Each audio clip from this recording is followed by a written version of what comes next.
Muito bom dia a todos. 10h15, vamos então dar início à nossa lição da Escola Dominical. Vamos fazê-lo com uma palavra de oração, evocando a presença do Senhor para que nos possa orientar neste estudo da sua palavra. Oremos então. Senhor nosso Deus, mais um domingo nós estamos aqui, mais uma vez te agradecemos a oportunidade que nos dás de podermos te cultuar. Começamos através do estudo da tua palavra e para isso precisamos da tua orientação, da tua sabedoria.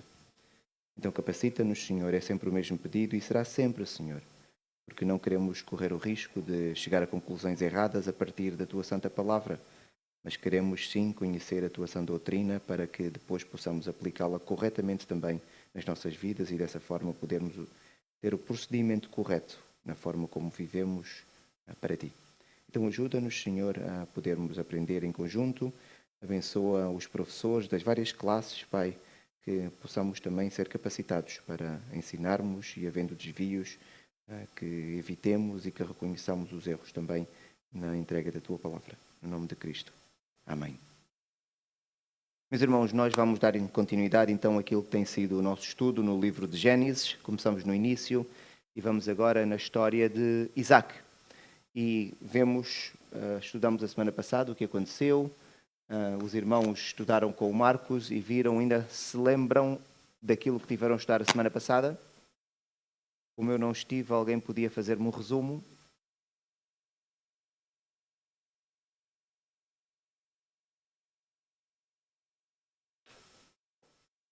Provavelmente estavam todos de férias e então ninguém que esteve a semana passada está hoje.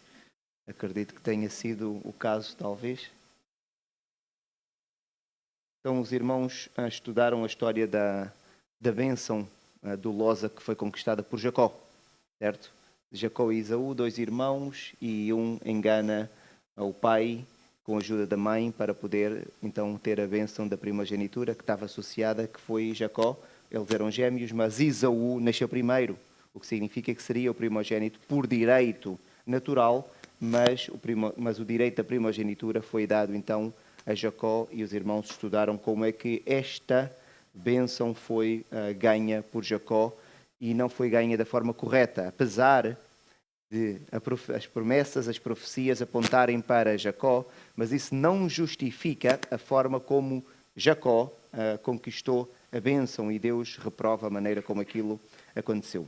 Hoje nós vamos estudar e os pontos da nossa lição são aqueles que estão ali. Vamos ver a integridade de Isaac, vamos tentar compreender melhor sobre Esaú, compreender que de facto ele tinha um coração que não era o melhor coração e se calhar era uma pessoa desqualificada moral e espiritualmente para receber a bênção e a primogenitura, porque as duas coisas estão associadas.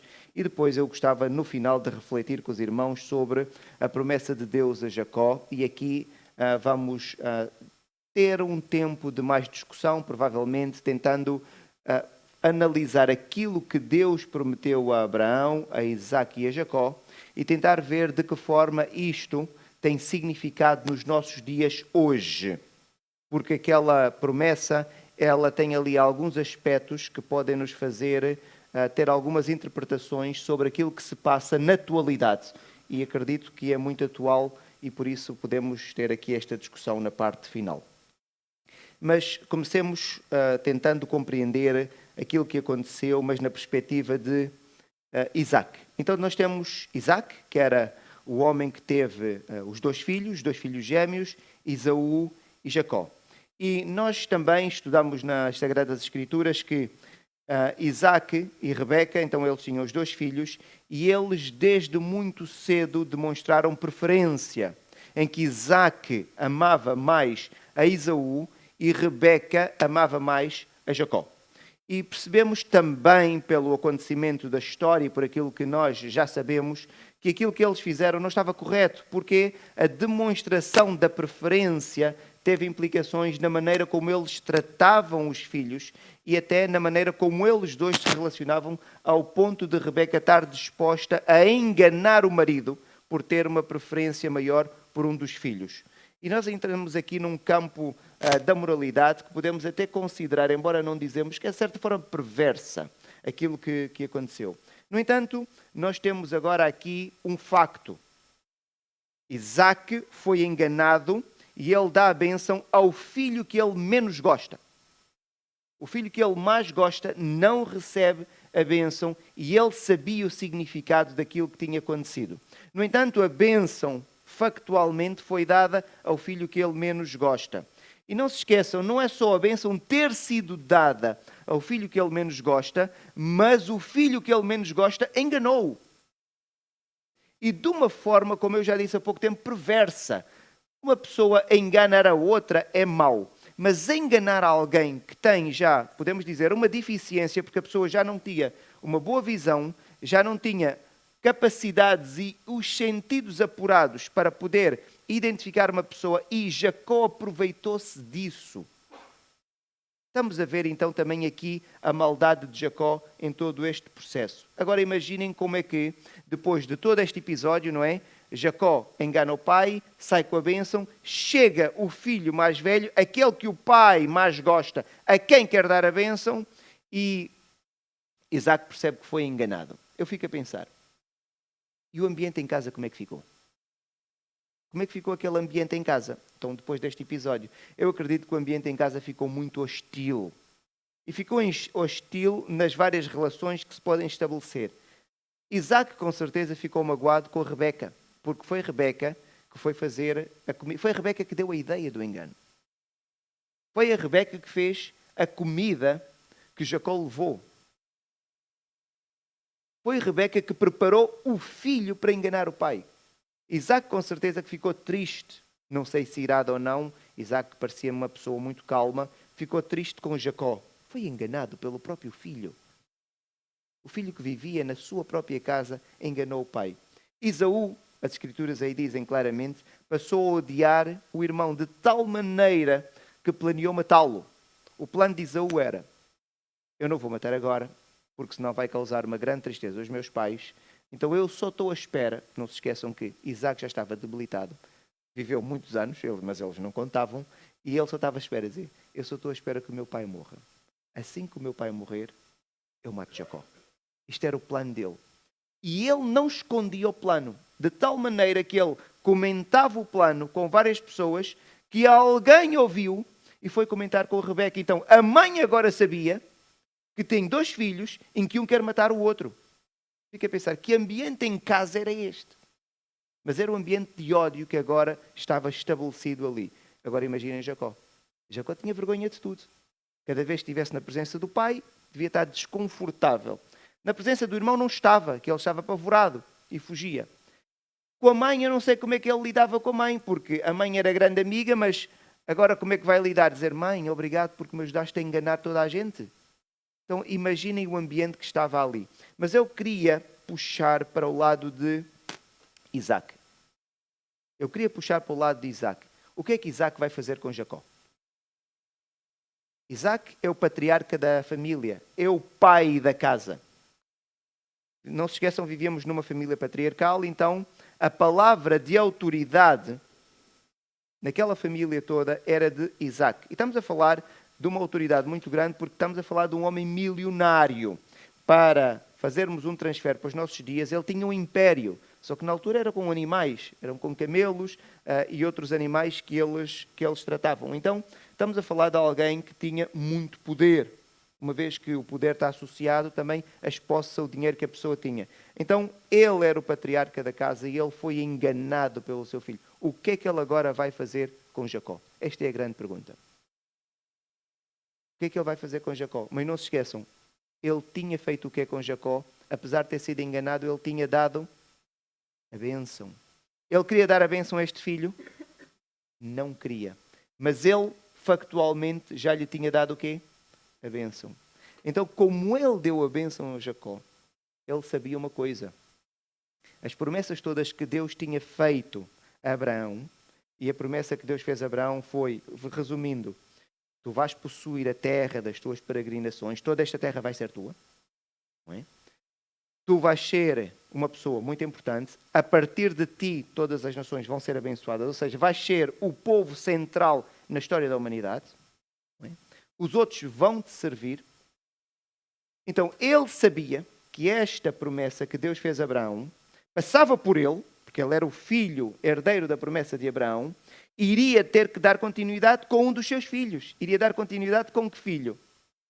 Ele gostava que fosse com o filho que ele mais amava, mas ele tinha dado a bênção ao filho que ele menos amava. Então, porque ele já tinha dado a bênção, esta promessa tinha de continuar com quem? Com Jacó. Mas agora vocês imaginam, foram enganados por um filho, não deram a bênção ao filho que mais gostava, e agora o que é que vão fazer a este filho? Vão abençoá-lo novamente? Vão abençoá-lo novamente alguém que vos enganou e aproveitou a vossa debilidade. E nós aqui conseguimos ver a integridade de Isaac. E é um homem que para mim me surpreende. Ele, com certeza, que ignorou os seus sentimentos. E ele fez aquilo que Deus queria que ele devesse ter feito. Independentemente de ele ter sentido enganado, melindrado, ser o filho que ele menos gostava ou não, mas ele percebeu, a bênção foi dada ao filho que eu menos gosto. Eu fui enganado, eu não me sinto bem com isso, mas não há nada que eu possa fazer. A vontade e o plano de Deus é que a promessa dada a Abraão, ela se cumpra, e ela vai se cumprir nesta família, mas ela vai se cumprir no filho a quem abençoei, mas eu abençoei de forma não honesta, mas a bênção foi ali dada, não há nada a fazer, não se reverte. Então Abraão manteve a sua integridade apesar dos seus sentimentos. E isto é uma lição forte para nós. Quando nós lidamos com Deus, o nosso sentimento não é importante. Só que nós vivemos numa sociedade em que aquilo que nós sentimos é o que nós mais valorizamos. O problema é que o nosso coração é enganoso. E por isso as Sagradas Escrituras ensinam-nos estas histórias para nós compreendermos que nós não devemos seguir o nosso coração. Nós devemos seguir aquilo que é correto. E Isaac aqui teve a clareza de mente para compreender que o seu coração queria dar a bênção a Esaú, mas através do engano a bênção foi dada a Jacó. A partir de agora não há nada a fazer. Então ele agora vai ignorar os seus sentimentos e agir em função daquilo que aconteceu e em função daquilo que era a vontade de Deus. E a vontade de Deus agora é que aquela promessa feita a Abraão se cumprisse em quem?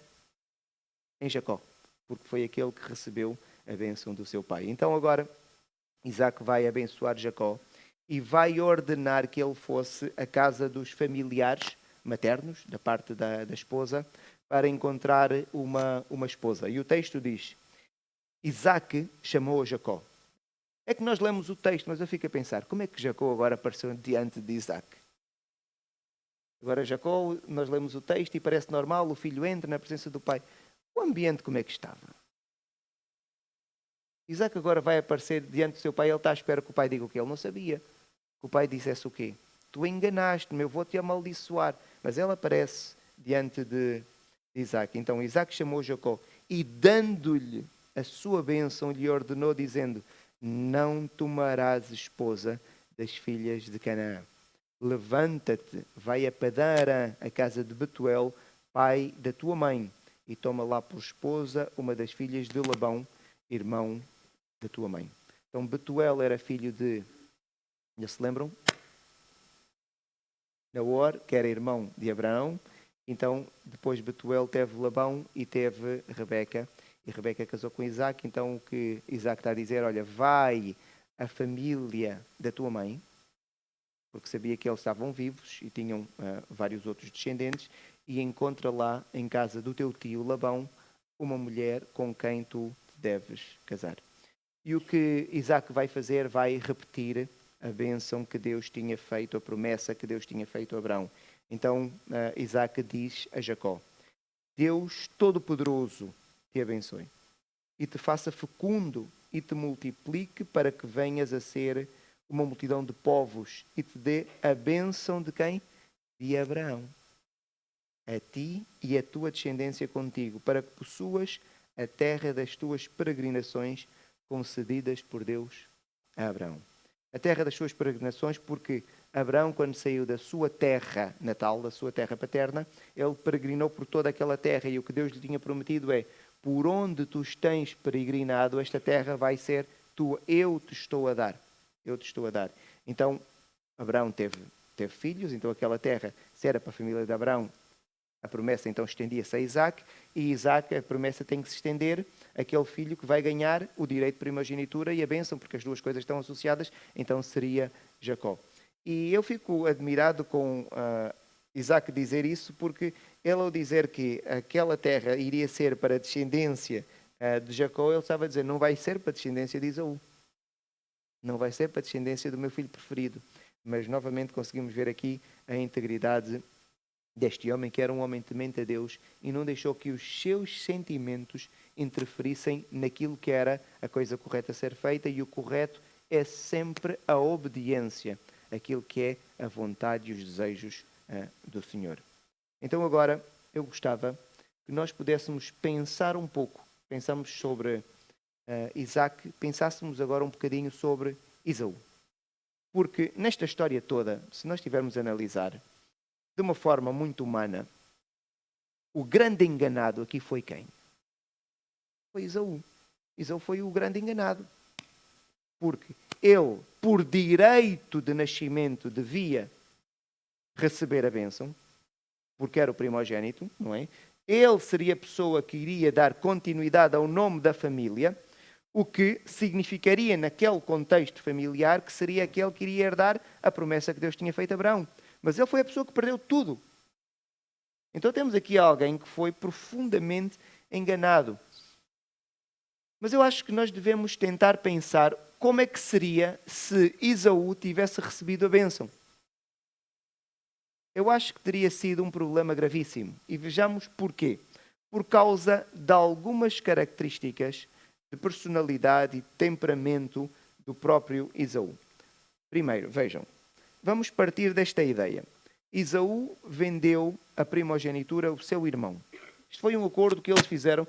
Ele não foi forçado, o seu irmão foi sagaz sim, mas não o forçou. Ele abdicou da primogenitura, porquê? Porque tinha fome. Não conseguiu esperar um bocadinho.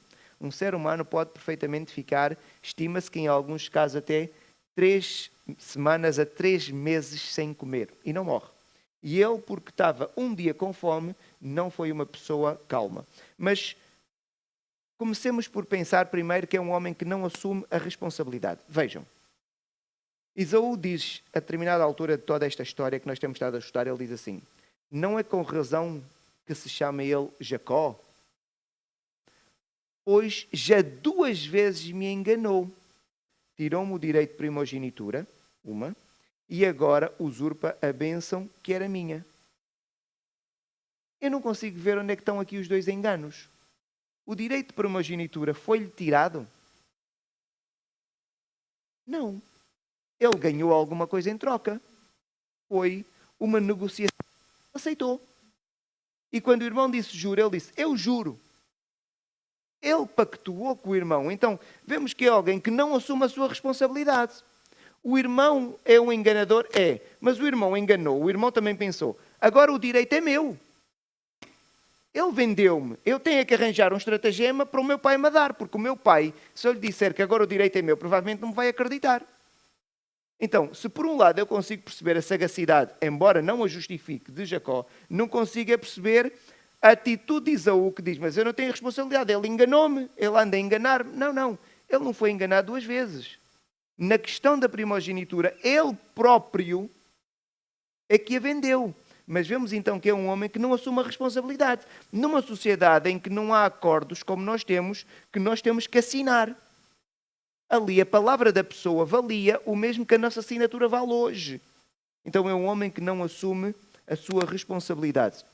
Vemos também que é um homem que não tem uma visão e um conhecimento espiritual. Porquê? Ele diz assim, tirou-me o direito de primogenitura e agora usurpa a bênção que era minha. Ele não pode dissociar 2 coisas como estas. Porquê? O direito de primogenitura estava associado à bênção e principalmente nesta família. Porque houve uma promessa feita a Abraão que seria o pai de uma grande nação. Mas Abraão tem um filho apenas da promessa, que é Isaac. E Isaac tem apenas 2 filhos, mas a promessa só se vai cumprir num deles, que é a partir deste que vai ser a grande nação. Então, ele não pode dissociar 2 coisas que estão espiritualmente relacionadas. Então vemos que é um homem mundano. É um homem mundano, que não tem sequer discernimento espiritual. Jacó é o enganador, sim, mas tem um discernimento espiritual das coisas. Ele sabia o valor. Ele sabia o valor da bênção e ele sabia que aquilo estava associado à primogenitura. E ele sabia tanto que vemos na história este homem. Podíamos aqui discutir a idade, mas vamos assumir que tudo isto passou-se com... Eles tinham entre 50 e 70 anos. Estou a dar um intervalo muito grande. O homem não se casou. O homem esperou. Então é alguém que intencionalmente buscava alguma coisa espiritual. É alguém que se manteve calmo, à espera de receber aquilo que ele considerou ser o mais importante. Porque a maneira como ele recebeu a bênção, ele sabia que podia ser morto pelo seu irmão. Não sejamos ingênuos. Ele sabia que Esaú, quando soubesse, não ia gostar. E ele provavelmente tinha que sair de casa para sempre. Mas este homem disse, eu aceito isto. Eu, para ter a bênção, espiritualmente, isto vale mais do que qualquer coisa. Se for necessário eu sair da minha casa e nunca mais voltar com medo do meu pai, do meu irmão, eu estou disposto a isso. Porque ele sabia o valor espiritual que isto tinha. Então conseguimos ver aqui um contraste muito grande entre os dois irmãos. E vemos também uma coisa interessante. E eu acho que este ponto para mim talvez seja dos mais fortes. Lembram-se da história da venda da primogenitura? Quando Esaú chega e Jacó está a cozinhar, Esaú o que é que diz? Dá-me um bocado da comida que estás a fazer. E Jacó o que é que lhe diz? Eu dou-te, mas primeiro vende-me o quê? A primogenitura. E Esaú disse, está bem. Mas Jacó é um homem sagaz. Jacó o que é que diz? Tudo bem. Eu, para ter a certeza de que estás a ser honesto, jura. Tens que fazer um juramento. Esaú o que é que fez? Fez um juramento. Quando é que nós podemos quebrar um juramento? Em que circunstância? Nunca. Na Bíblia não se abre espaço para o quebrar de um juramento. Ou um voto. Não se quebra. Porque o nome do Senhor está associado. De alguma forma, a dignidade da pessoa está associada, não se quebra. Então agora, aquele homem vendeu o direito à primogenitura, que está associado à bênção, e ele agora está indignado. Porquê? Porquê que ele está indignado? Porque ele vendeu, ele não tinha que estar indignado. O máximo que ele podia estar neste momento era triste ser. Fiz um erro. Mas indignado contra Jacó não pode estar. Porque ele fez um juramento. E agora o direito de primogenitura associado à bênção era do seu irmão. Ele fez isso, ele jurou. Então vemos que é um homem que nem se lembra, ou não dá valor, se ele se lembra, não dá valor ao juramento que ele estabeleceu com o seu irmão. Agora fica a pensar, este homem, se tivesse ganho o direito da primogenitura com a bênção, como é que seria? Um homem espiritualmente completamente despreparado. Mas agora vejam também outro aspecto que eu gostava de destacar, que era um homem que agia pelas aparências. E o texto aqui é muito interessante. Vejam. Isaac chama Jacó e diz o quê? Olha, tu não vais casar com nenhuma destas mulheres cananitas.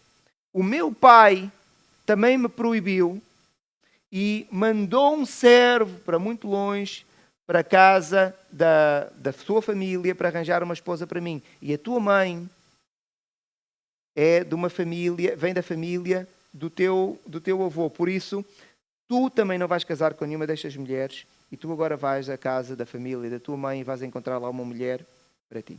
Agora vejam Esaú, que sabe esta história, como é que ele age. E eu salientei ali algumas palavras, a negrito, a bold e sublinhado. Diz assim, vendo, pois Esaú, que Isaac abençoara a Jacó e o enviara a Padã-Arã para tomar de lá esposa para si, ele viu uma. E vendo que, ao abençoá-lo, lhe ordenara dizendo, não tomarás mulher dentre as filhas de Canaã, 2.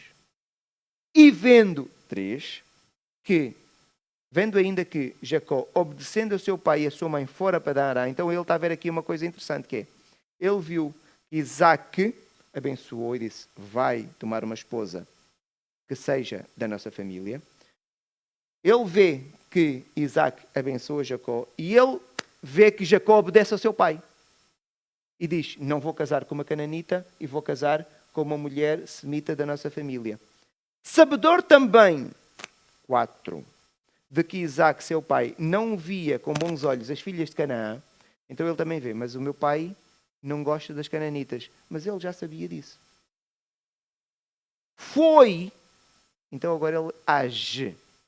Ele, depois de ver como é que funcionava a dinâmica social, o gosto do seu pai, a atitude e a ação do seu irmão, ele agora diz, ok, então se é para agradar, eu também sei. Se é para fazer uma coisa que eles gostam, eu também sei. Vejam, foi Esaú à casa de Ismael, e além das mulheres que já possuía, ele tinha 2 mulheres cananitas que infernizavam a vida dos seus pais. Esaú tinha 2 mulheres cananitas, filha de Het, uma delas, que chegou ao ponto da própria Rebeca dizer, eu prefiro morrer do que aturar as minhas noras. Era insuportável. Era insuportável a convivência com aquelas mulheres. Então, o que é que ele vai fazer? Vai à casa de Ismael, seu tio, não é? E além das mulheres que já possuía essas 2 cananitas que infernizavam a vida dos seus pais, tomou por mulher a Malate, filha de Ismael, filho de Abraão e irmão de Nabaiote. Pergunta para ver se alguém está atento. Ele agora casou com uma mulher quê? Cananita? Como? Então, se ismaelita é o quê? Então é o quê? Das 3 grandes famílias. É semita. Ele vai casar com alguém da família. Estão a perceber? Então, ele está a pensar assim. Se Jacó vai casar com uma semita da nossa família, não é? Eu também vou fazer o mesmo. Porque Ismael era filho de quem? De Abraão. Então também era semita. Então ele disse, eu também vou fazer o mesmo. Então vai agora ele à casa de Ismael, seu tio, não é? Assim como Jacó foi à casa de Labão, seu tio, também, e ele vai à procura de uma mulher e casa. E nós aprendemos uma coisa que é muito atual no nosso mundo, nós fazemos as coisas pelas aparências. Quando não era para agir por aparência, ele escolheu a mulher atraente que estava ali ao lado, a cananita. Agora, quando ele percebeu que para poder agradar o pai era esta a maneira, o que é que ele faz? Ok, é assim que funciona, então agora eu vou fazer assim. Para tentar agradar o seu pai. E este é um erro no comportamento. Nós não temos que agir para agradar as pessoas. Nós somente devemos pensar naquilo que é correto de acordo com aquilo que Deus considera que deve ser feito. Então nós agora, compreendendo um bocado melhor como é que Esaú pensava e agia, eu fico a pensar, ainda bem que Jacó enganou. Todos têm os seus pecados, mas este homem estava desqualificado completamente para liderar a família e dar continuidade àquilo que era a promessa que Deus tinha feito. Este homem estava completamente desqualificado. Então, agora, Jacó recebe a bênção do seu pai e tem a ordem de arranjar uma mulher. De certa forma, aquilo acabou por ser o melhor que acontecia a Jacó, porque o seu irmão queria matá-lo. E Jacó vivia com medo. E a própria mãe também tinha medo. Então a própria mãe também, por conveniência, queria que ele se afastasse. O tempo ajuda, às vezes, a esquecer os problemas. Então agora, Jacó vai sair aqui da casa dos seus pais de Berseba e tem a ordem de ir até a Padan-Arã. Padan-Arã ou Arã, a mesma coisa, significa planície ou campo de Arã, para encontrar ali a família da sua mãe e encontrar dentro daquela família uma mulher com quem ele deveria casar. Então ele vai partir e vai seguir, como diz o texto, para Arã. E no caminho ele para dormir, porque ele não conseguia fazer este caminho todo seguido. Este caminho levava vários dias a ser feito, várias semanas até, dependendo da velocidade com que ele tivesse a andar. E ele para dormir num local. E para mais ou menos ali, que era uma cidade chamada Luz. Depois o nome é mudado para Betel, como nós veremos. Enquanto ele para ali para dormir, diz o texto bíblico que ele arranjou uma pedra e fez a pedra de travesseiro Isso gera muita discussão. Ele faz a pedra de travesseiro, acredita-se mais que era uma pedra grande, ele encostou-se à pedra, que era de certa forma para se proteger, abrigar do vento, ou pelo menos ser uma parede, e se ele tivesse que enfrentar algum animal perigoso, pelo menos daquele lado não vinha, só vinha do lado que ele conseguisse ver. Mas isso não é importante agora para a nossa discussão. Ele encosta-se uma pedra e ele vai dormir, e o que acontece é que ele, durante este sono, ele tem um sonho. E este sonho é um sonho em que ele vê uma escada que ligava aquele lugar até ao céu, e os anjos do Senhor subiam e desciam por aquela escada. E quando ele acorda, Deus aparece-lhe, promete-lhe a proteção e confirma as promessas que Deus tinha feito anteriormente a Abraão. Então Deus está a repetir, e Isaac com certeza acaba por saber com toda certeza agora da boca do próprio Deus que ele é o herdeiro. Ele recebe a bênção, mas agora ele tem a confirmação que ele é o herdeiro e que ele é o descendente espiritual do seu pai e do seu avô. O que acontece é que ele, depois daquele sonho, ele acorda e ele fica surpreendido. E ele fica surpreendido que Deus esteja ali naquele lugar. Porquê? Vamos novamente ao mapa. Ele estava ali naquela região. A sua família originalmente vinha daqui, desta região. Abraão tinha feito esta viagem, não é? Daqui até aqui. E agora ele acreditava que o seu pai tinha um Deus, mas não podemos esquecer que ele tinha uma cultura oriental e haviam vários deuses, não é? Então, o seu pai tinha um Deus que era daqui, onde ele estava, ou eventualmente era um Deus daqui. Mas um Deus daqui já tinha pouca força aqui, porque aqui havia outros deuses.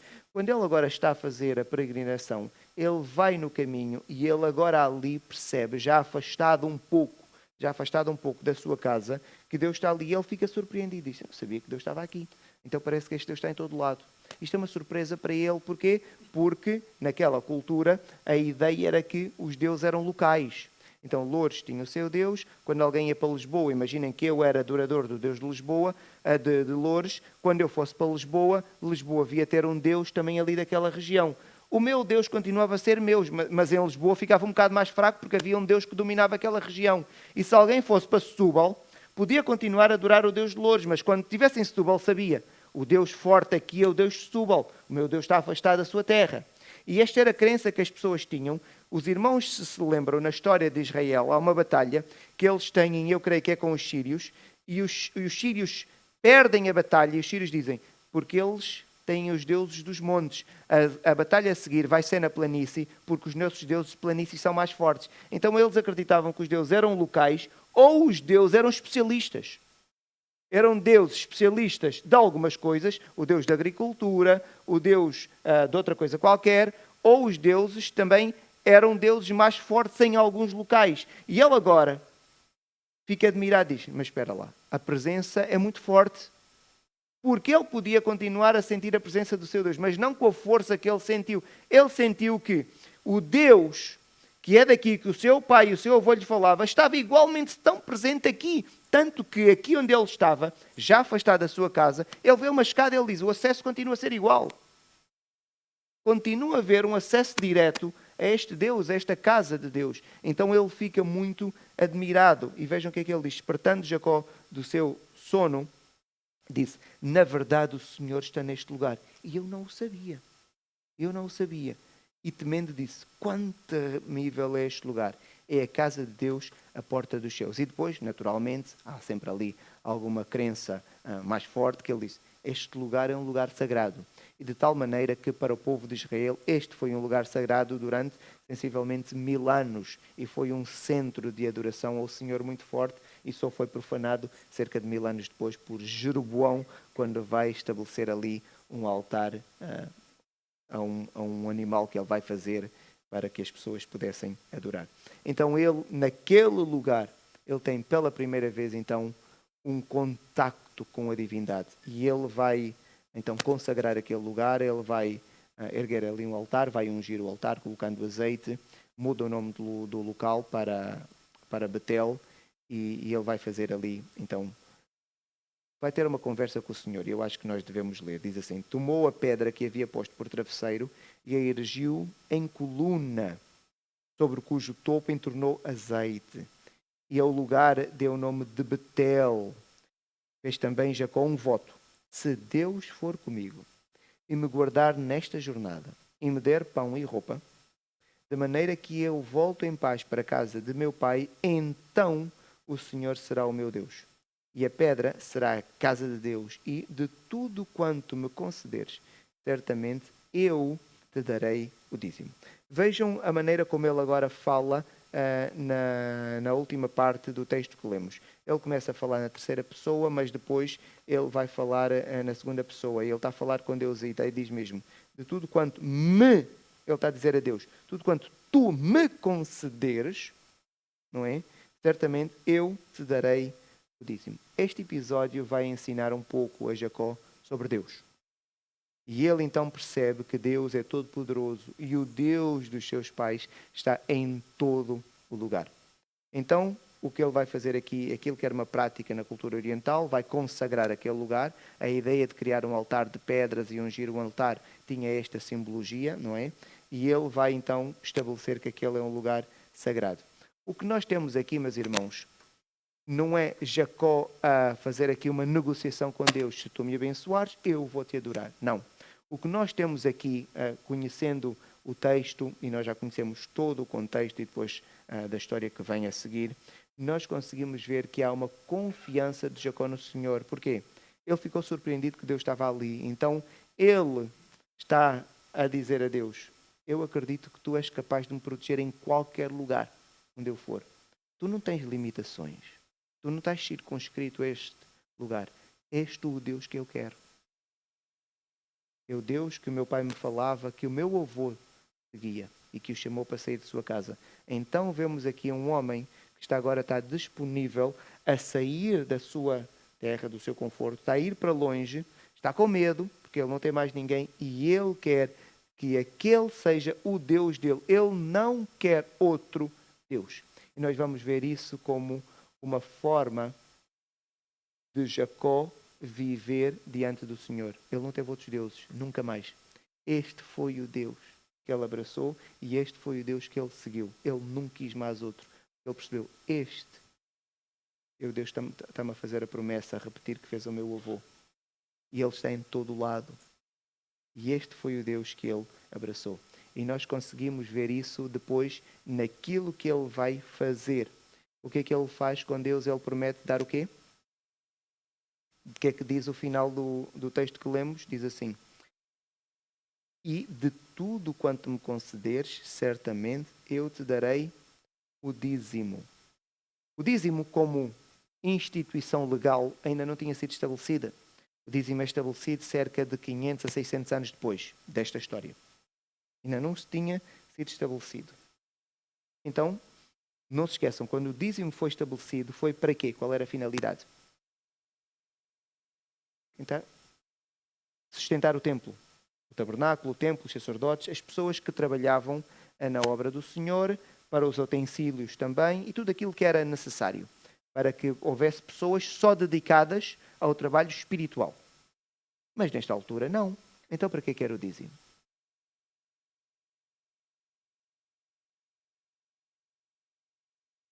O dízimo não era tanto para sacrifícios ou para sustentar alguém. Era uma forma de reconhecimento. Culturalmente, dar o dízimo significava a pessoa dizer: a quem estava a dar o dízimo? A ti ou ao Deus que tu segues? Eu acredito que Ele é que me dá tudo. Eu acredito que Ele é que me dá tudo. E por isso eu dou o dízimo a quem eu acredito que me dá tudo. Era uma forma de agradecimento. Esta pessoa é que me dá tudo. E eu então dou a esta pessoa 10%. E nós vemos isso, que Abraão já tinha dado o dízimo, ele deu a quem? Mas porquê? A Bíblia faz questão de dizer: Melquisedeque era o quê? Sacerdote do Deus vivo. Então ele estava a dar, na verdade, a quem, Abraão? Ao Deus que lhe fez a promessa, porque aquele era o sacerdote, o mediador entre Abraão e o Deus vivo. Abraão não estava a dizer que Melquisedeque é mais importante que o Senhor, nem coisa parecida. Mas ele dá a Melquisedeque porque é o intermediário, é o mediador. Não é? Porque é sacerdote. O sacerdote é aquele que vai intermediar a relação entre a pessoa e Deus. Não é? Então ele vai agora reconhecer que tudo o que ele tem vem de Deus. E vemos aqui um coração, sim, enganador, mas vemos que é um coração diferente do coração de Esaú. É um homem com uma sensibilidade espiritual muito grande. E para ele não se esquecer daquilo que ele tinha feito, ele vai fazer o altar. E vemos que é uma prática muito comum que existia. Quando acontecia alguma coisa importante, criava-se um marco. Porquê?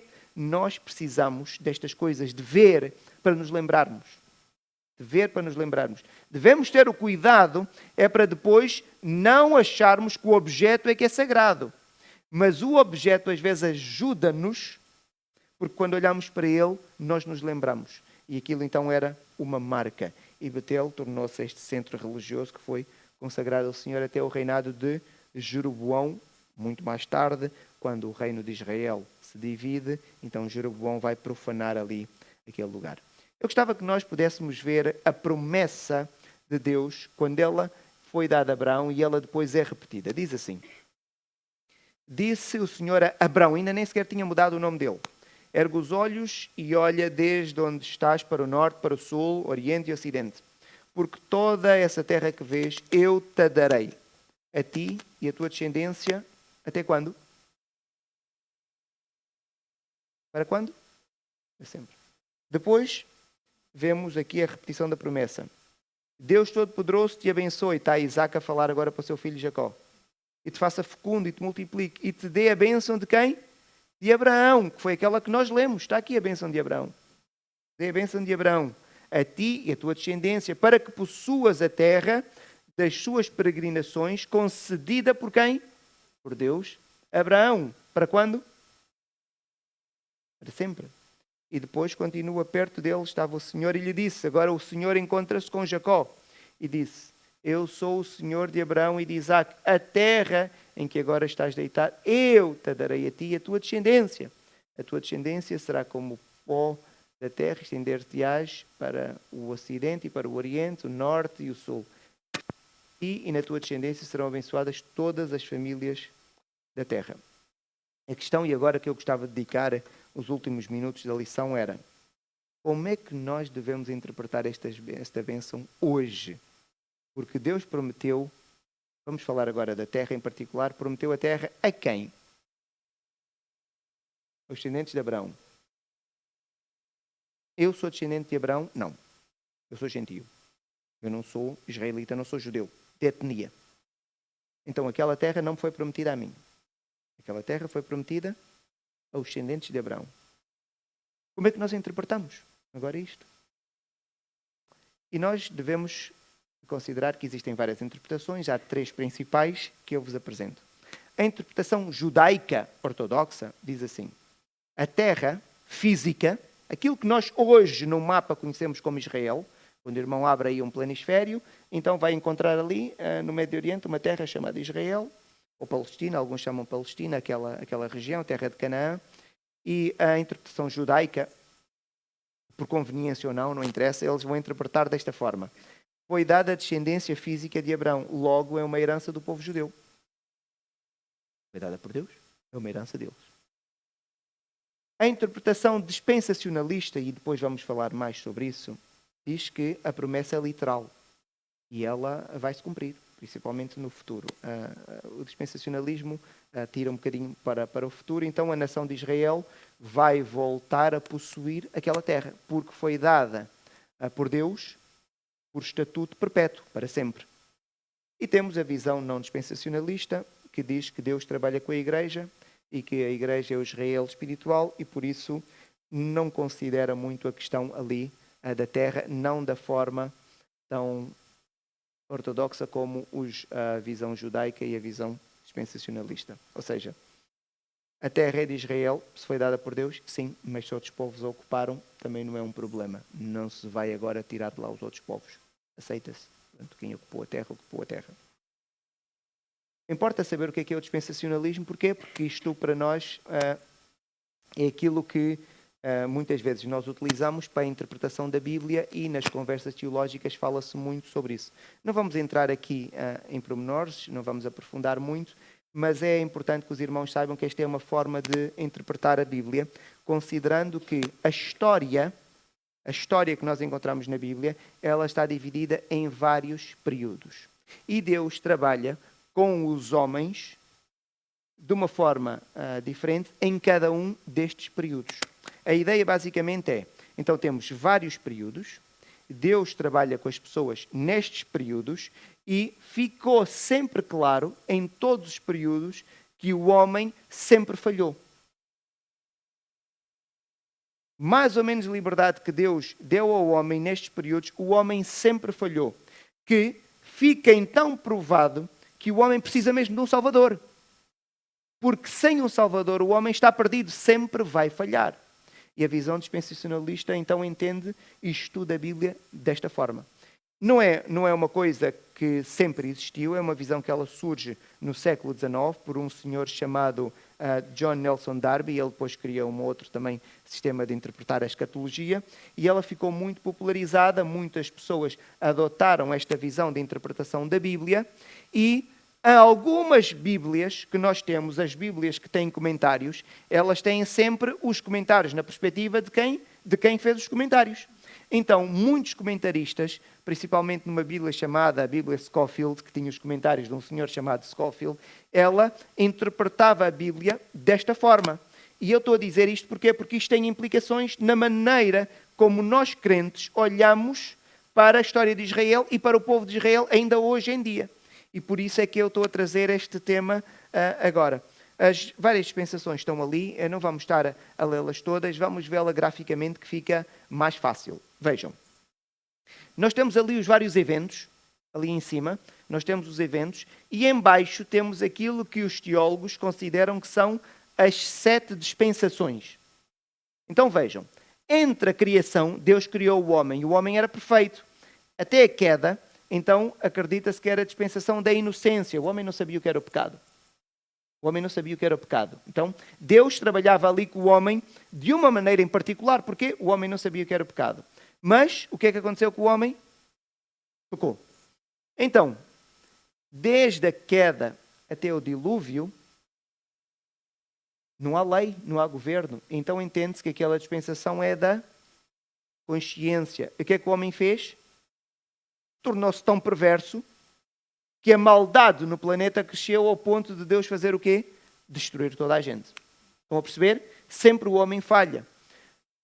Entre o dilúvio e Abraão, dá-se aqui o governo, em que Deus vai agora permitir ao homem o estabelecimento de um governo. E os irmãos conseguem ver isso, por exemplo, na história da Torre de Babel. Os homens organizam-se. Criam uma estrutura social de ordem. Mas o que é que vai acontecer? Querem construir uma torre que chega aonde? Até o céu. Querem desafiar Deus. Novamente o homem volta a falhar. Então acredita-se que Deus vai tratando com o homem de várias formas ao longo dos vários períodos. Depois, de Abraão a Êxodo, há uma promessa. E Deus agora faz uma promessa. E agora Abraão, em vez de viver à espera na promessa de Deus, de acordo com quem interpreta a interpretação, a família de Abraão vai para o Egito. Ou seja, sai da terra, mas a promessa é que eles deviam viver naquela terra. Então, novamente, depois há o êxodo, quando eles saem do Egito, até a cruz, temos a lei. Então Deus deu a lei. Quem é que cumpriu a lei sem falhar? Ninguém. Então o homem não consegue, volta a falhar. E depois da cruz até o arrebatamento, que é onde nós estamos, porque nós estamos aqui neste espaço de tempo, temos a dispensação da graça ou da igreja. E nós vivemos aqui. E falta uma dispensação que é o reino milenar. Então, esta é uma forma de interpretação das Sagradas Escrituras e pessoas que interpretam a Bíblia desta forma, por dispensações, por norma, eles fazem uma distinção muito clara entre o quê? Entre Israel e a igreja. Eles fazem uma distinção muito clara entre Israel e a igreja. É como se, embora alguns não digam claramente, mas é como se Deus estivesse a trabalhar em paralelo com dois povos. Deus está a trabalhar com Israel e Deus está a trabalhar com a igreja. Porquê é que dizemos que eles dizem que, quem defende esta posição de interpretação da Bíblia, Deus trabalha com Israel? Porque eles acreditam, as pessoas que defendem isto, e eu digo eles porque eu não tenho esta visão na interpretação da Bíblia, não é? Eles acreditam que a terra de Israel um dia vai ser ocupada na sua plenitude por quem? Pelos judeus. Porque não está ocupada na sua plenitude pelos judeus. A terra vai ser ocupada na sua plenitude ainda pelos judeus, porque Deus está a trabalhar com Israel. Porquê? Por causa desta promessa. Que Deus prometeu a terra ao povo de Israel, mas foi uma promessa incondicional. Lembram-se quando o Marcos estava a ensinar e até disse-nos uma coisa interessante na forma como os pactos eram estabelecidos, que era Abraão, Deus estava a falar com ele e ele pegou numa série de animais, partiu os animais ao meio e meteu as partes em cada lado. E como é que as pessoas estabeleciam o pacto? Depois as duas pessoas que estabeleciam o acordo deviam passar aonde? Pelo meio dos animais quebrados, e a ideia era, se eu não cumprir o pacto, que me acontece o que aconteceu a estes animais, que seja partido ao meio. Estão a perceber a ideia? Só que, nesta história toda, Abraão coloca os animais, então, supostamente, quem devia passar pelo meio? Abraão e quem? E Deus, porque os dois é que estavam a estabelecer o acordo, certo? Na verdade era Deus que estava a estabelecer com Abraão. Mas então, o que é que acontece com Abraão? Cai umas trevas, Abraão fica com um sono profundo e adormece. E quem é que passa no meio dos animais? Deus. Então, só Deus é que ficou comprometido com a promessa. E a promessa qual era? Que iria dar a terra. Abraão não ficou comprometido. Então, independentemente do que Abraão fizesse, Deus disse, eu sozinho estou a comprometer. Então, a interpretação disto diz que se Deus prometeu, então aquela terra pertence aos judeus. É um direito inquestionável deles. Só que há um pormenor que nós não podemos esquecer. E eu acredito, e agora digo-vos aquilo que é a minha crença, e eu acredito que aquela terra é propriedade dada por Deus aos judeus. Porque assim a Bíblia diz, porque Deus passou no meio daqueles animais quebrados, não é? Abraão não tinha que cumprir nada, porque Deus passou sozinho e Deus comprometeu-se. Mas Deus deu condições. Deus deu condições. E nestas condições nós vamos encontrar no livro de Levíticos e Deuteronômio, são vários capítulos, por isso eu não coloquei aqui as várias passagens. Uma coisa é a propriedade, outra coisa é a posse. Outra coisa é a posse. E Deus disse, a propriedade é vossa. Mas a posse, para vocês poderem usufruir da vossa propriedade, há condições. Isto é a mesma coisa que eu ter uma casa e eu dizer ao meu filho, a um dos meus filhos, a casa é tua. E eu passo a escritura, coloco o nome dele na escritura. A casa é de quem, oficialmente? É do meu filho. Mas eu coloco condições, eu digo, mas tu só vais viver para ali. Quando? E eu digo as condições. Agora, formalmente a casa é de quem? Oficialmente? É do meu filho, tá. Mas eu, porque tenho autoridade sobre ele, não é? Eu digo, mas eu só permito que tu entres na casa quando cumprir certas condições. Então há aqui duas coisas que nós temos que as considerar. E porquê é que eu digo isso? Bem, porque vivemos num tempo onde existe um problema ali naquela região. Na verdade, sempre existiu. Fiquem com a certeza de que daqui a 10 anos nós vamos estar a dizer vivemos um tempo em que existe um problema naquela região e daqui a 20 anos vamos dizer a mesma frase e vai aplicar-se, não é? A questão que eu vos coloco para terminar é: serão os judeus nossos irmãos? Sim ou não?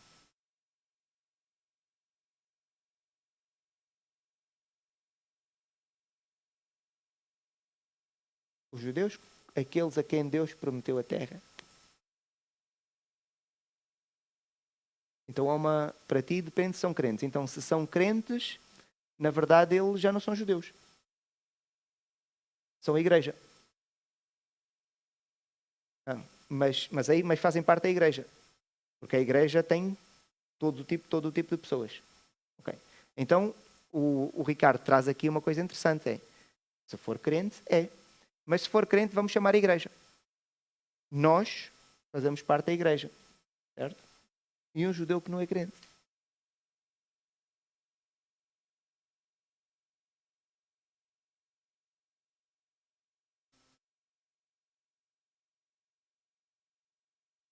então são nossos irmãos espirituais ou não?